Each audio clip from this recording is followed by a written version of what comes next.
No, 3i Atlas is not a spaceship.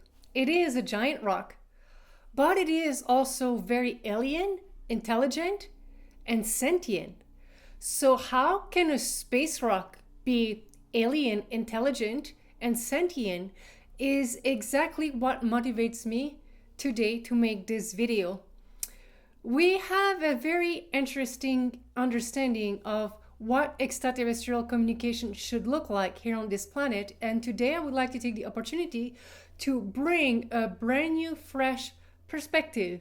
And before I do so, I'm only requesting you to do two things.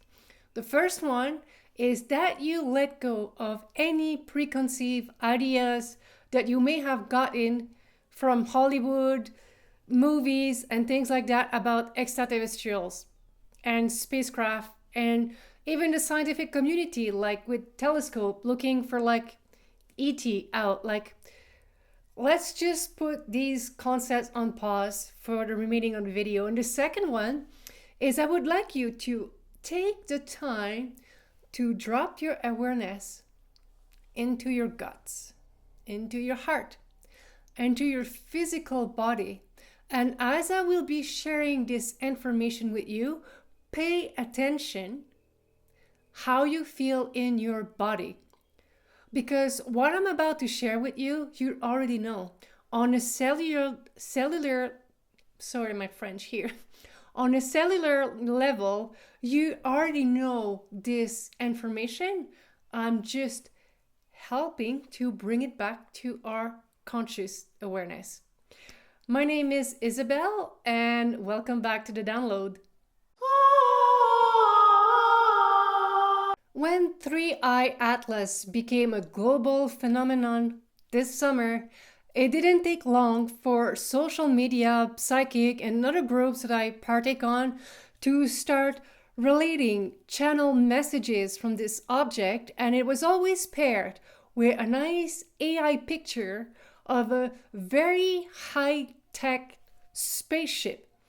And I personally did not at the time resonated with that because this is not what I was seeing with my third eye. What I was seeing was very much a rock, a giant rock. And I was like, no, the scientific community is right. It's just a rock. It's passing through.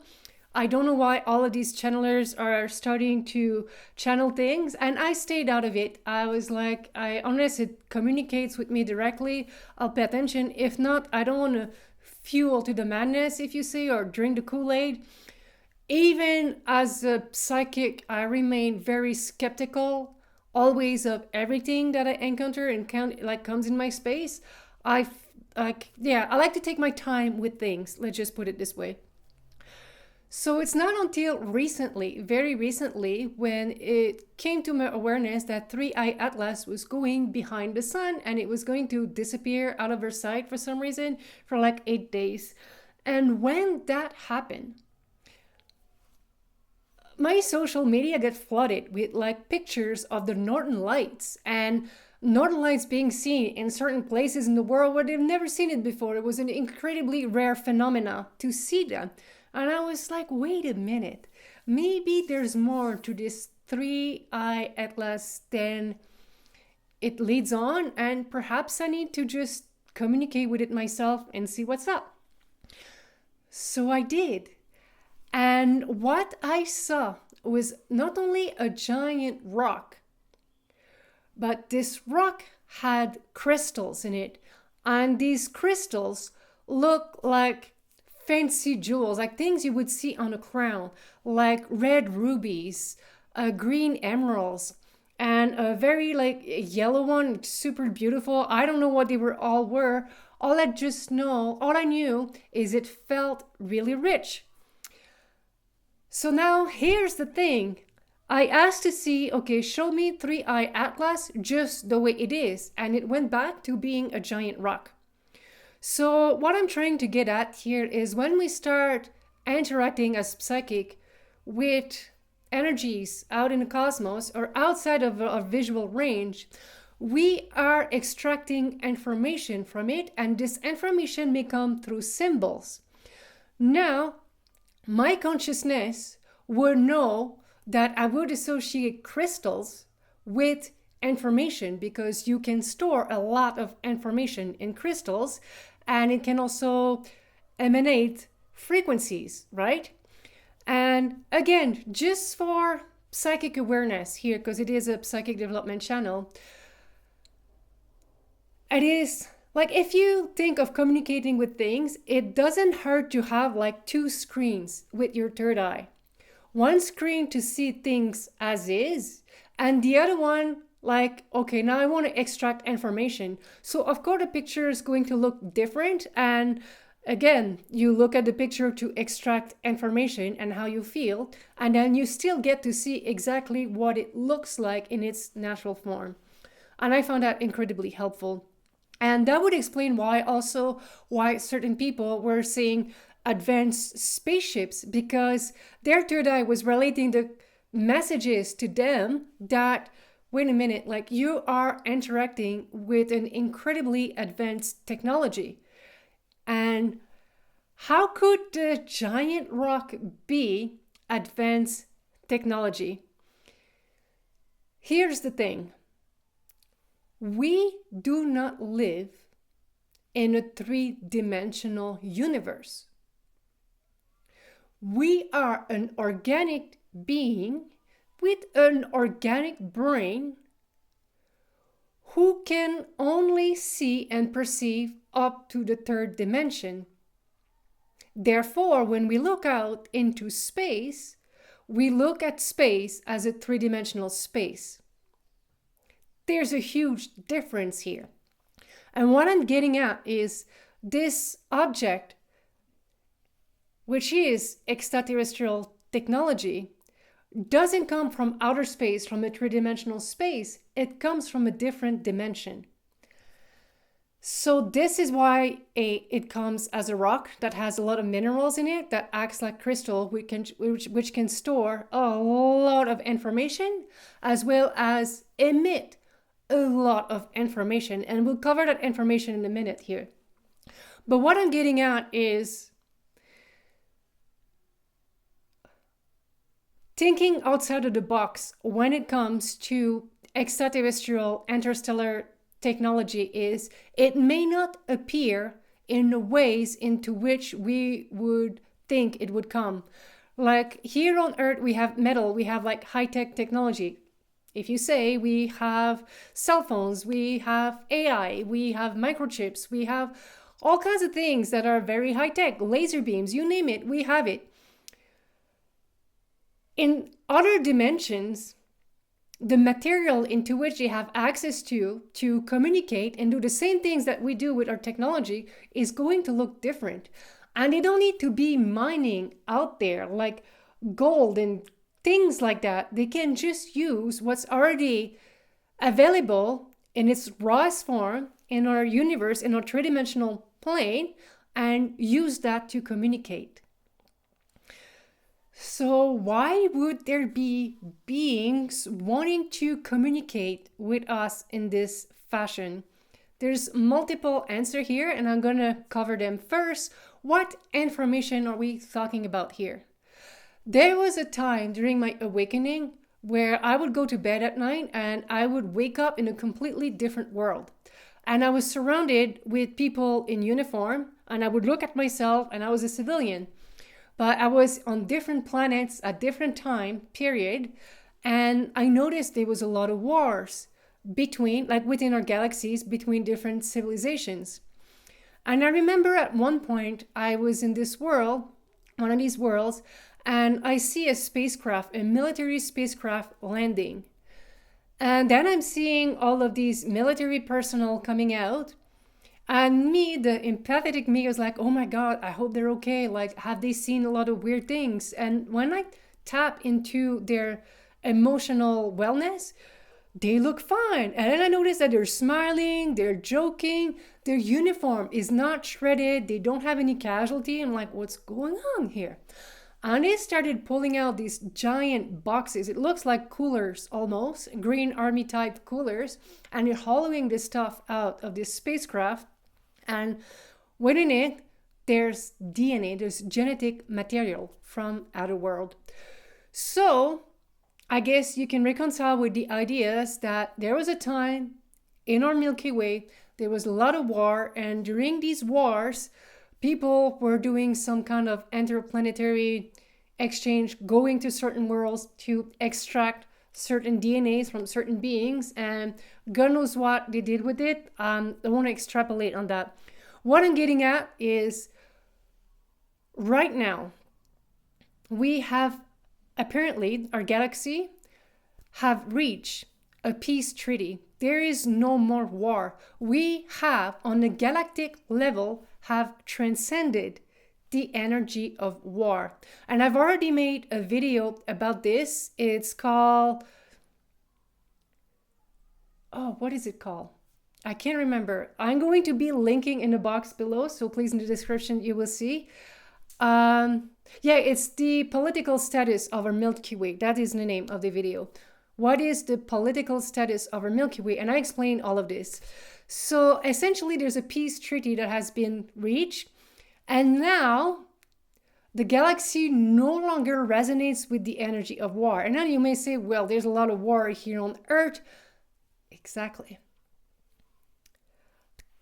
This 3I Atlas came here, and you know that it hit every planet in our solar system, transmitting, recalibrating energies to help us transcend this energy of war. And now we actually have a choice. We always have a choice. We either embrace peace and we can move forward with our evolution, or we self-destruct. These are the two options, because war is going to be eradicated no matter what. So if we are choosing war and it no longer resonates in this galaxy, then our planet is going to be alleviated. And we're going to self-destruct. So this is the thing. So this is one of the things that 3I Atlas came to help us with, is to transmute these war's energies and help us actually elevate ourselves if we choose to, make the whole transition easier, accessing all the codes and all the awakening that we would need in a loving container for us to do so.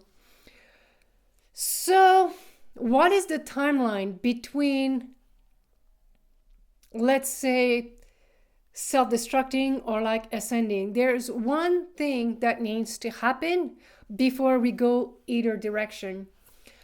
And I've already made a video about this, is what are the rules of engagement, the galactic rules of engagement when it comes to interplanetary operations. We, even if we were to become spacefaring civilizations in the future, there are do's and don'ts, and there are rules of engagement within our galaxy that has been formed that we need to respect. And some of these rules have actually been broken here on Earth. Some of these rules are introducing a civilization to technology that their consciousness is not capable of handling and such. So essentially, the beings and all the powers to be that partake in and broke these rules of engagement will face prosecution from a galactic perspective before all the rest break loose. There has to be some kind of justice, balance restore before we choose door A or door B. This is my understanding of it. And when is this going to happen? What is the holdup here? Essentially, the powers to be, the leaders, the people in the know have been given a deadline that you will be briefing the population. You have until this date to brief the population, or we're going to come down here and do so ourselves. And that's another part of 3I Atlas and its mission, is the frequencies to help again with the landing of these beings who are gonna come when the time comes. And I think I'm feeling 2026 for this next year. And I mean, we're already in December almost, so this is fairly approaching, but there has to be a resolution with these broken laws before we move ahead with what we want to do as a civilization when we're free from all of this karma and we've healed from all of it. And at least having the opportunity to do so is what I'm feeling and sensing and seeing and understanding. So, I mentioned other dimensions earlier. Is there a way for us as three-dimensional beings to access other dimensions? Like, if there are other dimensions available, why are we not perceiving them? My personal experience with experiencing other dimensions is you are accessing more information, right? And our brain can only process so much information. And when we start receiving information that does not jive with what we thought the world around us was, we can become stressed, have anxiety, or if we have too much experiences too fast, we may even go crazy, or have a heart attack, because it's just too much all at once. So I guess in the way of experiencing other dimensions, it's not so much about us being smart and intelligent, it's about learning to manage our own nervous system. So when information starts to come in that contradicts what we thought we knew about the world around us, this is how we can start having these experiences in a grounded way. So if this is something you're interested in, I have 2 courses available. They're free. They're already here on YouTube. One is Grounding for Emotional Wellness. It's really about opening our root chakra. So when the energies comes, we properly anchor and it flows nicely. And the second one is how to actually tap into feeling, sensing to extract information. And here's what I want to share about this a little bit. When we think of extracting information about our environment, we think of I'm reading something, right? There's words, or I'm hearing somebody is talking to me like I'm talking to you right now. So we assimilate information in this way, correct? And then maybe on a more subliminal level, we see patterns and we recognize patterns and dynamics and connections, right? So as I'm talking to you more and more and more, you may pick up on certain behaviors of mine that, when she scratches her head, let's say she's not really sure about what she's saying, seems like. So now you're making this mental connection.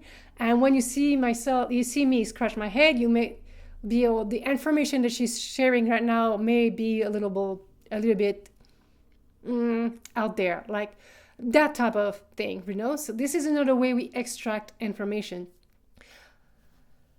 This is one polarity. So it's one polarity in a way that we gather information through our brain, and this information may have an impact on emotional being, how we feel about it, and that's it.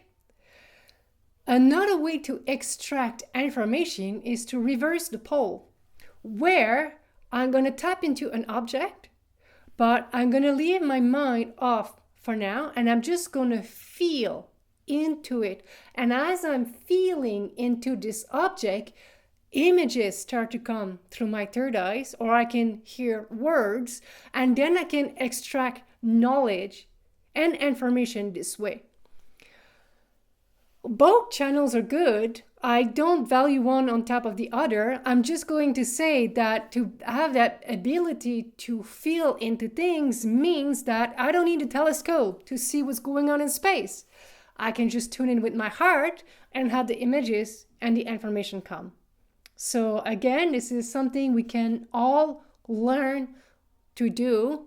And yes, another thing I want to mention, for some people, this ability to extract information comes naturally.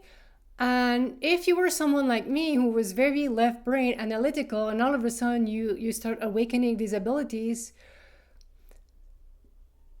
there could be even a way that, like, the way we see ourselves and even what we have been exposed to may influence the way we interpret this ability. And the reason I'm sharing this is it's not unusual to all of a sudden thinking like, oh, I'm having these prophetic dreams now. I must be touched with the divine. I must be connected with the gods, or like it's a very deeply spiritual things. Okay, but let me make something very clear to you here. You can be an atheist and still be able to communicate through your heart to other objects, interstellar objects, and gather information in this way too. Because when we stripped all of the religious background, let's say, of these seemingly mystical experiences, what we're left with is pure metaphysics. It's just energies, it's just input, output. And yeah, like I'm a spiritual person. I do believe in the divine. I do believe in Christ consciousness. I feel it's important to open our heart to universal love before we open anything else, because otherwise we may attract things that we don't like. But regardless, even if you don't believe in God, I'm telling you, you can still develop the ability to feel into things and extract information from it. So this is all I have for you today. If you enjoyed this video, please consider giving it a like, subscribing to my channel. And if you would like me to use my psychic abilities to tap into anything like the solar system, what would that thing be? What would you like to hear from me? I would like to hear from you. Maybe we could co-create something together in that regard. What informations you feel you would like to have, and take it from there. Or best, develop your own intuition yourself and extract that information for yourself. It's totally doable. I believe we all have the abilities to do this. Don't have to be special, just have to be our unique self. Thank you very much for watching. My name is Isabelle, and enjoy the rest of your day.